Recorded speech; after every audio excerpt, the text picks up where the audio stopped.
सियासत का मुकाबला ताकत से नहीं, सियासत से ही हो सकता है। ताकत जितनी भी इस्तेमाल कर ली जाए, उससे किसी की सियासत को दबाया या ख़त्म नहीं किया जा सकता। इस उसूल की कार फरमाई हम भुट्टो ज़िया आवेज़श में देख चुके। ताकत होने के बावजूद जनरल ज़िया भुट्टो की सियासत ख़त्म ना कर सके।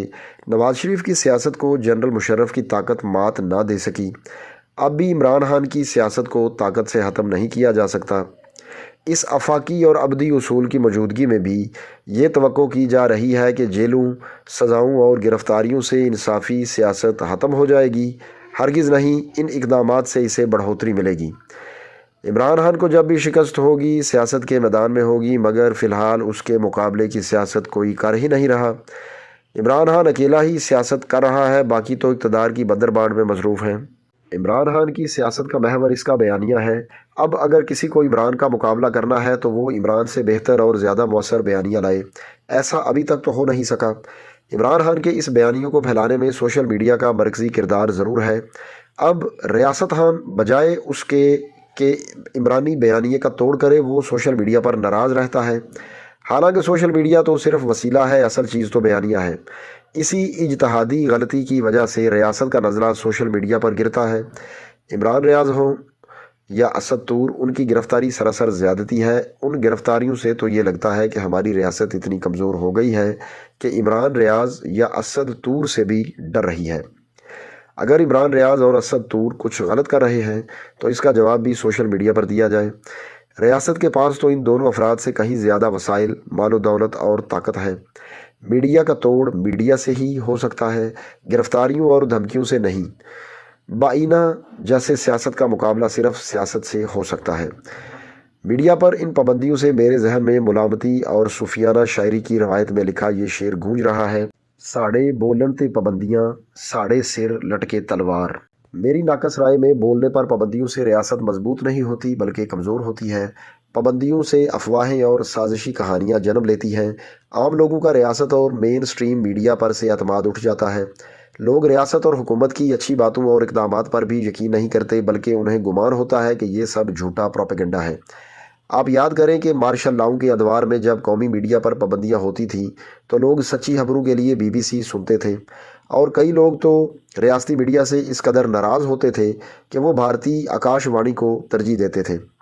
खुदा खुदा करके और पाकिस्तान मीडिया की जद्दोजहद से बिलआखिर हम इस नहज पर पहुँचे हैं कि पाकिस्तान के हालात पाकिस्तानी मीडिया या सोशल मीडिया के ज़रिए से ही लोगों तक पहुँच रहे हैं। अगर ये पाबंदियाँ और गिरफ्तारियाँ जारी रहीं तो लोगों का फिर से नेशनल और सोशल मीडिया पर से ईमान उठ जाएगा और वो गैर मुल्की ज़राए अबलाग पर इन्हिसार करने लगेंगे। सिर्फ पाकिस्तान ही नहीं, दुनिया भर में सोशल मीडिया के हवाले से कई तहफ़्फ़ुज़ात मौजूद हैं। बिलखसूस फ़ेक न्यूज़ का चैलेंज सबसे गंभीर है। रियासत को भी इस पर तहफ़्फ़ुज़ात हैं, लेकिन उसे चाहिए कि फ़ेक न्यूज़ को रोकने के लिए ताकत और दबाव की बजाय कानूनी और आइनी रास्ता इख्तियार करे। मीडिया का अदना कारकुन होने के हवाले से मेरी तजवीज़ है कि बैनुल-अक़वामी और मुल्की तौर पर मीडिया को प्राइवेट तस्दीकी मराकज़ खोलने चाहिए। इन तस्दीकी मराकज़ का रियासत से कोई ताल्लुक़ ना हो, ना ही इदारे इसके काम में मुदाखलत करें। ये प्राइवेट मराकज़ खबरों और रिपोर्टों की फ़ैक्ट चेकिंग के बाद तस्दीकी इजाज़त दें और अपना सर्टिफिकेट जारी करें। इससे सोशल मीडिया की साख और उस पर चलने वाली खबरों पर एतमाद साजी में इजाफ़ा होगा। ये तस्दीकी मराकज़ बिल्कुल इसी तरह हों जिस तरह ISO सर्टिफिकेट जारी किए जाते हैं, जिसमें तस्दीक की जाती है कि ये कंपनी या इदारा बैनुल-अक़वामी उसूल व ज़वाबित का पाबंद है, इसलिए इससे तिजारत और लेन देन किया जा सकता है। इस अमल से सोशल मीडिया के बारे में जो शुकूक व शुबहात पाए जाते हैं वो कम होंगे और आज का बेमुहार सोशल मीडिया भी ज़िम्मेदार कहलाने लगेगा। उम्मीद है कि तरक्की याफ्ता ममालिक इस हवाले से पहल करेंगे ताकि बाकी दुनिया भी इसमें उनकी पैरवी कर सके। इस तरह के इदारे बनाने से ना तो सोशल मीडिया की आज़ादी मजरूह होगी और ना ही ये रियासती दबाव का शिकार होगा, और साथ ही साथ इसमें प्रोफेशनल गेट कीपिंग का इजाफा भी हो जाएगा। रियासत हो या हमारी सियासत, ये मीडिया की आज़ादी को दिल से तस्लीम नहीं करती। 2018 में तो इतना दबाव था कि जियो की इलेक्शन नशरियात बंद करने की धमकी दी गई और तमाम एंकर्स को उठा दिया गया। 2024 की इलेक्शन नशरियात में सख्त से सख्त बातें हुईं, कई पेशानियों पर सिलवटें पड़ीं, मगर कम अज़ कम नशरियात बंद करने की धमकी ना दी गई।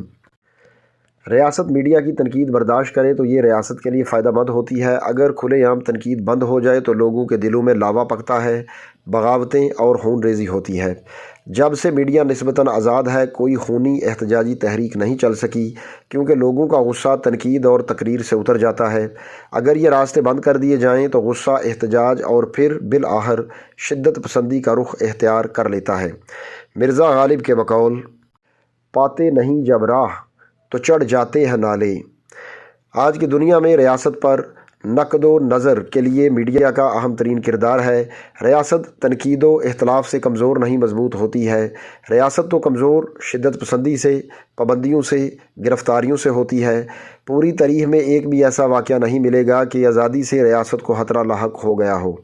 ہاں، ریاستوں کو خطرہ خود اپنی ظالمانہ پالیسیوں سے ہوتا ہے۔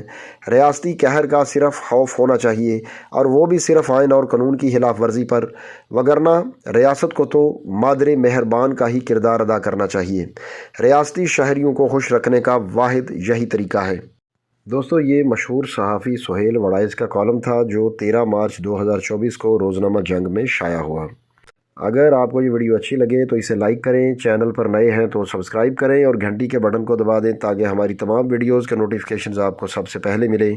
اب آپ سے ملاقات ہوگی اپنی اگلی ویڈیو میں، تب تک کے لیے اللہ حافظ۔